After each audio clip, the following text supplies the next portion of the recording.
Zimbabwean preacher Hubert Angel has sparked fresh controversy after declaring during a church service that a person he described as the successor of the president is already marked by a hidden illness and is walking but dead inside. Sanabina Mashkomdani watches Hubert Angel says VP Chiwenga is walking but dead inside. He is dropping dead after August. Don't forget to subscribe or like on the bell icon. Timina Pankwa in a Mobdani Kwamchinsi.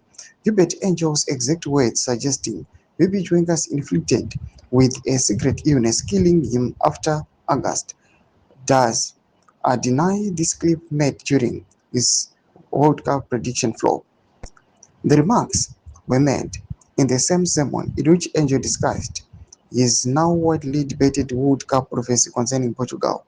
Without naming the individual, Angel told congregants that another prominent figure who would emerge after August before making a cryptic prediction about someone associated with the country's future leadership.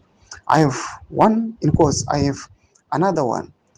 Another one is coming after August, he continued. There are people I am seeing here. You think they have power.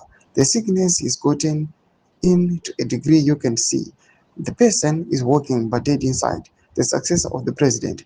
Angel did not identify the individual he was referring to, nor did he provide any evidence to support the claim. Earlier in the sermon, Angel referred to a political commentator, Blessed Geza, saying he had previously told his congregation that Geza was a content creator and claimed he had predicted Geza's decline. I told you when he was dying, I respected him. I have no issues with him. Angel also rejected suggestions that he was involved in Zimbabwean political succession battles, insisting that he was not seeking regime change and denying allegations that he was giving prophetic guidance to politicians. Doma developments anokudanyo kwa Pankwa Inoi arutawa Angel. Pankwa Inoi achiwe achitora achiti. Pankwa Inoi, the person who is deemed as the successor of the president, Pankwa Inoi, has been um, marked by a hidden illness. Irpangwa Inoi is working but dead inside. Pena comment section medu mbuzi mafunguro emo kuli pamsel pena ya Angel E. Pena comment section medu subscribe or like on the bell icon.